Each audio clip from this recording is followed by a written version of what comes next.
Parliamentary Privilege, Ethics and Powers Committee questions Masele. UNATU announces strike for public schools.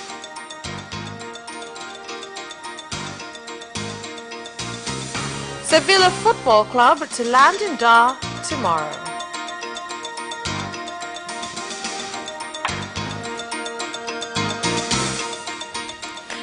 Good evening. This is Capital News at 9:30. My name is Vanessa Victor. Let's get started with the national news. The Parliamentary Privileges, Ethics and Powers Committee has questioned Shinyanga Urban MP for CCM Stephen Masele, who is also the first Vice President of the Pan-African Parliament, for various accusations which have been leveled against him, such as causing conflict between two positions of authority within the PAP.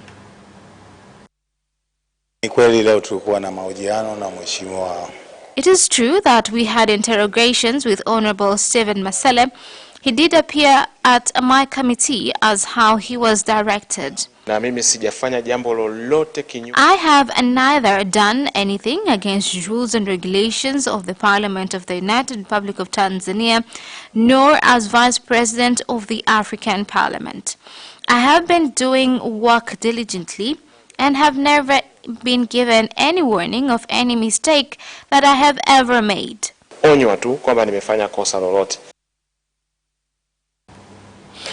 at the same time, the parliamentary debate on the Ministry of Agriculture's budget has took on a new twist after some members of parliament demanded that the CAG's office carry out an audit of the expenditure that was made to buy cashew nuts, while other MPs called for those who were involved in the purchase of the cashew nuts to resign, as they had caused the country to suffer an enormous loss. This exercise was intervened by false accusations. I would like to suggest that the Controller and Auditor General CAG should audit and give us report. The report should be read here at the Parliament on how the exercise was done. I have explained to the Parliament that a few days ago I visited the southern parts of the country, Mtwara, Lindi and Ruvuma. People are complaining on delays of cash nut payments till today, with some complaining that their cash nuts have been returned, alleging that they are of poor quality after staying at warehouses all this long.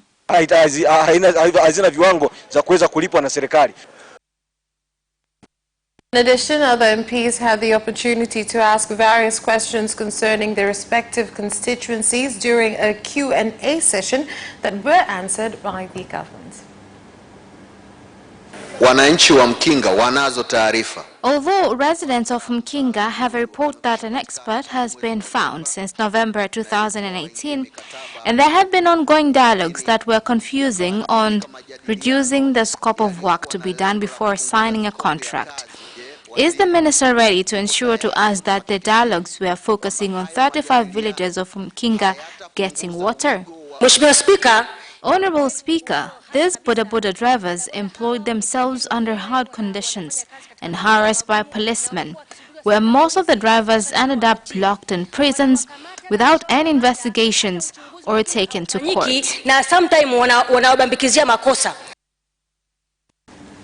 The International Fund for Agricultural Development, IFAD, has set aside 127.3 million to fund agricultural projects in Tanzania for 3 years to 2020. The president of IFAD, Gilbert Hongpo, said this today at State House when he met and held talks with the president of the United Republic of Tanzania, Dr. John Pombe Magufuli. And I have not been here for a few years, so I can see the progress that the country is making, and we are all fighting for improving the development in line with the Agenda 2030. As far as IFAD is concerned, you know, we operate exclusively in the rural communities, so we are also happy to see that all the activities are, the way they are planned is to bring a rural transformation to make sure that particularly what we call the SDG 2.3 which call for increasing, doubling the income for the rural communities.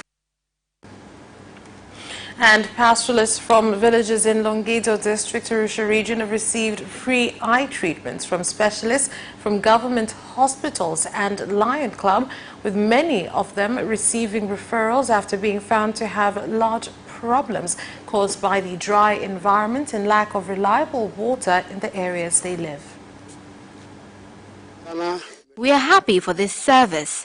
It was difficult to get such services back in the village. Thus, we would like to congratulate all those who made this exercise possible. But we will wish for even more people to be reached in interior villages, where there are bigger problems comparing to us.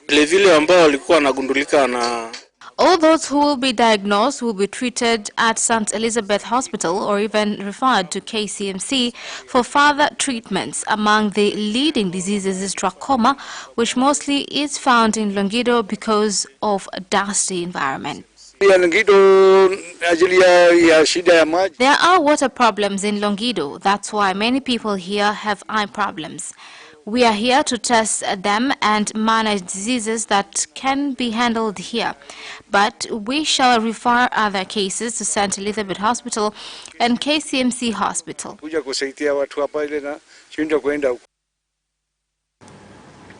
Corruption among government officials has caused debate in the Council of Representatives meeting in Zanzibar when contributing to the budget estimates and revenue for the Ministry of Public Service and Good Governance. I would like to say firmly that Zanzibar is a part of the United Republic of Tanzania.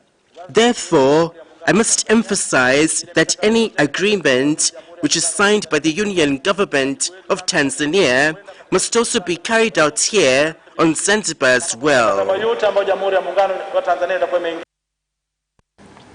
Kisutu Resident Magistrate Court has begun to listen to testimony in the case of economic sabotage facing top rail asset holding company RACO officials. In the case, the first witness told the court that he had advised the executive director of RACO, Mr. Benhardad Tito, about procurement issues concerning the construction of the standard gauge railway, but his advice was not followed. Led by a lawyer of the Prevention and Combating of Corruption Bureau, Magela Ndimbo, before the resident magistrate, Thomas Simba, the witness, Reginald Malele, who is the Director of Procurement for the Tanzania Railways Company, explained to the court that he had advised the Railway Assets Holding Company, known as RACO in short, Executive Director, about the fact that the Public Procurement Authority, the PPA, does not recognize any promises made at meetings. In addition, the witness explained to the court that he had told the RACO Executive Director that any purchase made without the approval of the Board of Tenders would not be accepted. The witness said that he had advised the RACO Executive Director that the Public Procurement Authority, the PPA, should be given the information within 14 days of a new tender before it is announced. Moreover, the witness said that he had told the Executive Director about the fact that every single regulation in the public procurement law has some relevance to the implementation of the project to build the standard gauge railway. The witness said that after he had given the advice on August 19, 2015, the former Director General of RACO, Benhardad Tito, replied that the government had already approved the release of $1.9 million for the construction of 2 kilometers of the standard gauge railway. The witness told the former RACO top boss that the MS China Railway Construction Corporation Company is supposed to begin the building of the standard gauge railway as early as possible. According to the witness, the director explained to him that the construction of the SG ARA is expected to cost 2.15 trillion shillings, and that this amount of money has already been approved by the government. The witness claimed that as the explanations of the Director General show, he did not consider his advice. Following that, he sent the Director General a letter for him to sign, but the proper procedures which guide public procurement were not followed. Following that development, they went to ask for a permit from the Public Procurement Board, where they discovered that the project had begun to be implemented without the permit. The Inspector General of Police, IGP Simon Siro, has led commissioners and senior officers of the police force in a biometric SIM card registration exercise that is being run by various mobile companies. Usajili wa simu kwetu ni muhimu sana za jeshi la polisi kwa sababu kuu mbili. SIM card registration exercise is vital to us as police force because through biometric system as investigators, it will help us to easily identify people because to us, fingerprints are conclusive evidence. This means that this exercise will facilitate in catching criminals fast. I am grateful to our President for emphasizing on this matter. I believe that these registrations will help in reducing cyber crimes in the country, which was on a rise. TCRA, in collaboration with communication service providers, initiated the registration program at the police headquarters. This exercise will be ongoing in registering public workers at their working places so that the exercise will be successful and completed on time. Honorable President Dr. John Pombe Magufuli gave us an ultimatum of doing the registration between May 2019 to December 2019.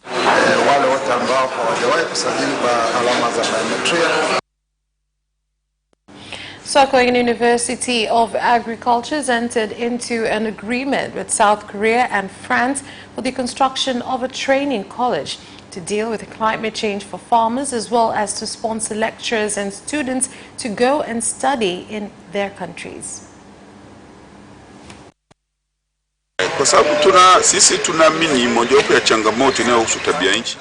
Would like to say that one of the major reasons which has hindered our response to climate change has been the fact that our farmers understand very little about the nature of the threat known as climate change. I have many Tanzanian students, so they have asked me to visit their country, but I haven't, made it. So, but this time I come to, finally I come to the Tanzania, and I really want to have Tanzania more developed. In the sense, as you said, that we do have a long-lasting cooperation, including for delivering PhD and masters.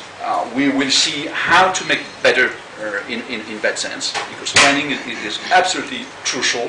But I would like to see also more French students coming to Sokoine, and we have to think about it, how to make this strategy of mobility of competences.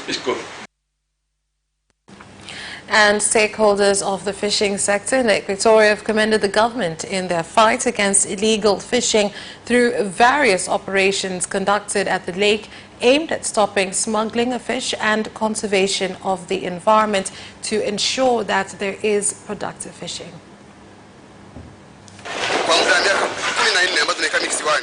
In a period of 14 years, I have never seen this. Now there are a lot of fish, but a big problem here is poor fishing methods. That is why I am calling on efforts of combating illegal fishing should prevail in the country. Production of fish is high now comparing to a few years back. As traders' expenditures were high, we could have waited for months before we got enough merchandise. But right now, 2 weeks are more than enough. But again, we are facing the problem of realities. We are calling on the government to help us. When it reached 1st of July, there are amendments on royalties to export crops. In 1.5 months, we shall be able to fulfill new regulations of 2019. These changes will give relief to fish traders.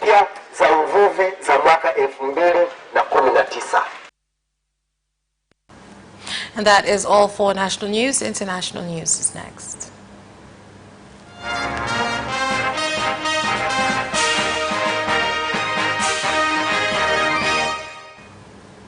And in international news, Uganda's National Teachers Union, UNATU, has announced the official start of a teachers' strike, directing teachers to stop working until the government responds to their call for increase in salaries and bonuses.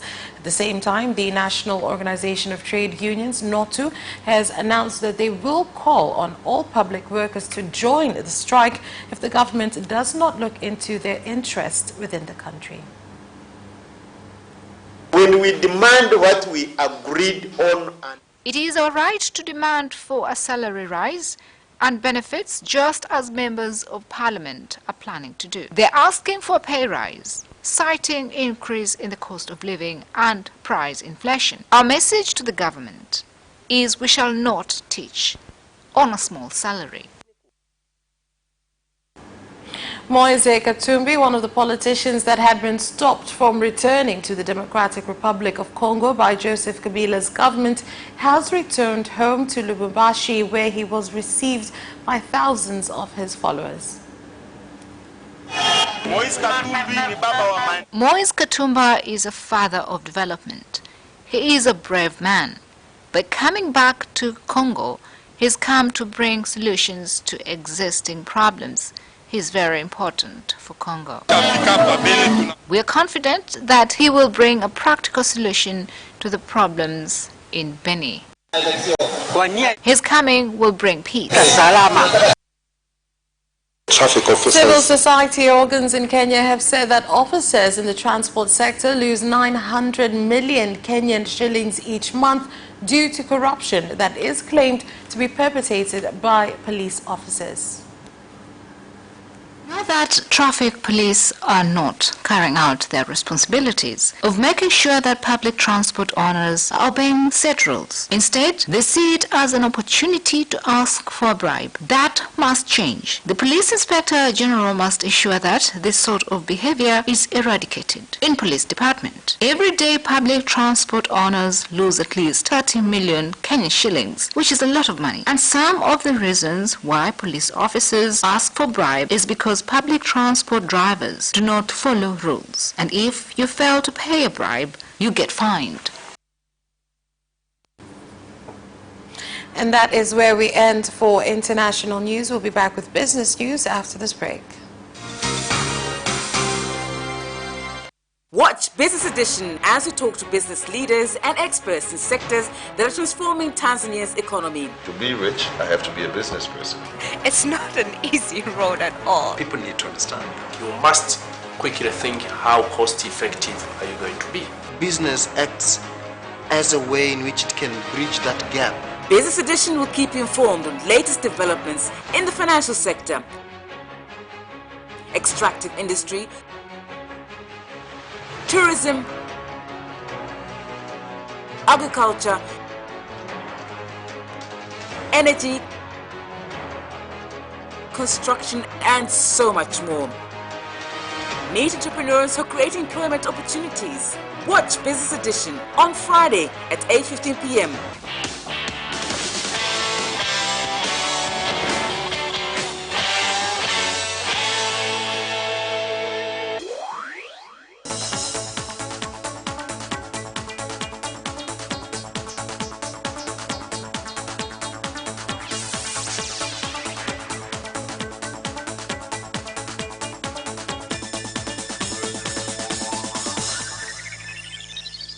And in business news, customers of mobile company Halotel through HaloPesa will now be able to conduct payments through Visa by using their phones. This is after Halotel signed an agreement with Visa as part of ongoing improvements to their customer services.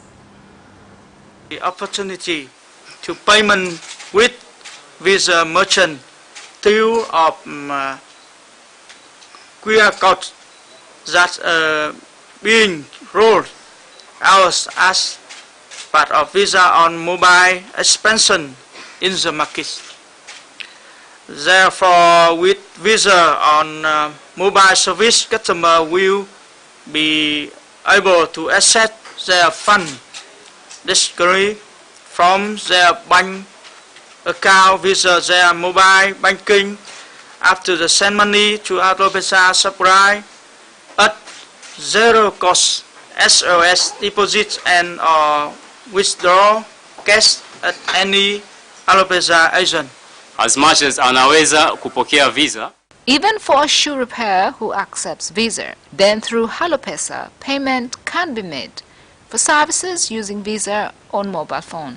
Visa-enabled customers can also send money to one another from Halopesa to a Visa-enabled bank account. Kwenda kwenye akaunti yake ya benki ambayo hiyo benki imeunganishwa na Visa. The Weights and Measures Agency has directed entrepreneurs to conduct their daily activities using the accurate measurements in each avenue. In this financial year, the government has enabled us. We received 100 inspectors. We have been provided with vehicles that are roadworthy and can travel to rural areas.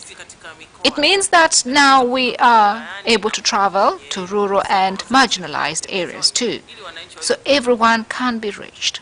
My advice to business owners is to make sure that equipment used to take measurements is verified and that it is correct before starting up any business. The Fair Competition Commission, the FCC, has burnt various goods worth 600 million shillings found in different markets in Dar es Salaam and coast regions. As you can see, there is a lot of goods worth more than 600 million. This exercise will take more than 10 days to destroy. When we do this, it doesn't mean that we want to make Tanzanians poor, but we are protecting the consumer. Counterfeit goods is linked to illegal trade across the world, and it is our duty to stop this by working with the police and anti-drug. We're well prepared to ensure that the consumer is protected against counterfeit dealers. Some might be surprised as some of the goods is pleasing to the eye, yet not fit for use.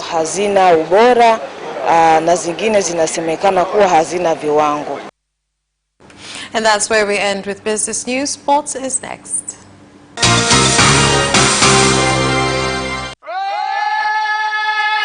Hi, my name is Kotaro Tokuda. What's up? My name is Sean Garnier. I'm John Barnes from Liverpool Football Club. The hip, hop, a hip, the hip, hip, hop. You don't stop the rockin' to the bang, bang. Boogie say up, jump the boogie to the rhythm of the boogie to beat. Now what you hear? I'm watching Sports Gazette. I'm watching Sport Gazette. And you're watching Sports Gazette. With Sebastian. With Sebastian. Peace out. Yes! And you can also watch Sports Gazette for highlights and interviews regarding sports. Do not miss Sports Gazette every Wednesday at 7 p.m. only on Capital Television.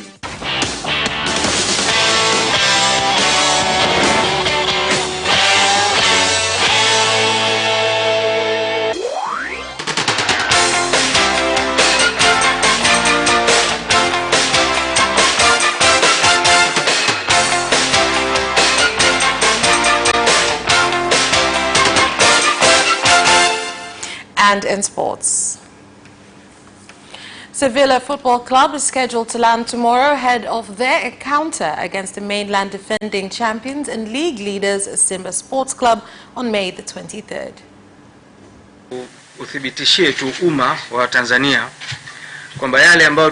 I would like to tell Tanzanians that what we've been speaking about with regard to the coming of Sevilla from Spain is now happening. Everything has been finalized. God willing, tomorrow in the evening, around 6 to 7 p.m., Sevilla will land at the Dar es Salaam International Airport. They're coming with their whole team with about 24 players. Currently, with the information we have, the convoy will have around 62 people. Karibu 24, lakini kutakuwa msafara mzima utakuwa mpaka sasa hivi tulivyopata hesabu ni watu karibu 62. Nairobi and Mombasa boxing clubs have confirmed participation in the NEWS.MAY Cup, which will involve Dar es Salaam municipal teams as well as the Defence Forces teams. Tofauti yake kubwa itakuwa kwenye upande wa washiriki tu. The difference will be in participation. Earlier, we were inviting teams from Nigeria. Now we have 2 teams from Kenya. So we will also involve Dar es Salaam municipal. I hope the difference will also be there because we have a lot of Dar es Salaam talents, and so we will witness new talents in the Dar es Salaam Mayor Cup. Ya malengo haya makubwa kabisa ni kuwapa uzoefu wa kimataifa wachezaji wetu wa mkoa wa Dar es Salaam. Kawhi Leonard scored 36 points, including 8 in the second overtime, and the Toronto Raptors beat Milwaukee 118-112 on Sunday night to cut the Bucks' lead to 2-1 in the Eastern Conference Finals. Pascal Siakam had 25 points and 11 rebounds. Norman Powell scored 19 points before fouling out, and Marc Gasol had 16 points and 12 rebounds. The Raptors will try to draw even when they host Game 4 on Tuesday night. Giannis Antetokounmpo had 12 points and 23 rebounds before fouling out with 4 minutes and 24 seconds to go in the second overtime. Antetokounmpo shot 5 for 16. Toronto won despite guards Kyle Lowry and Powell both fouling out in the fourth quarter. Siakam also missed a pair of free throws with 7.4 seconds left in regulation that could have iced the game for the Raptors. Kylian Mbappe surprised the League One award ceremony audience on Sunday night by hinting that his future may lie away from Paris Saint-Germain. Here's more. Champions League exit in March, when they were knocked out by Manchester United in the last 16, the striker cast doubt on his intentions for next season. When collecting his League One Player of the Year award, he spoke of wanting more responsibility in the future, adding it will be either at PSG or somewhere else. The 20-year-old, who has scored 32 goals in League One this season, has been sharing the front line at PSG with Uruguay striker Edison Cavani and Brazil's Neymar. Mbappe's departure will be a huge blow for PSG, but it will also, though, allow them to stabilize their finances after they were probed for an alleged breach of the financial fair play rules. Rafael Nadal won his 34th Masters 1000 title, a record with a 6-0, 4-6, 6-1 victory over Novak Djokovic at the Italian Open. Here are more details. Who had shared this record of 33 with the Serb, warmed up for the defense of his French Open crown by securing his 9th Rome title. Nadal got off to a flying start by whitewashing the world number 1 in the opening set. It was the first time there has been a 6-0 set during a meeting between the two rivals. Djokovic took the second by breaking Nadal's serve for the first time, while leading 5-4, but the second seed responded in style by storming through the decisive set. Johanna Konta's hopes for victory in Rome were dashed as Karolina Pliskova powered her way to victory, but the British number 1's excellent run has ensured she will be seeded in the French Open, which starts next Sunday. And that sports item ends our news bulletin. My name is Vanessa Victor. Thank you for watching and have a good start to your Monday.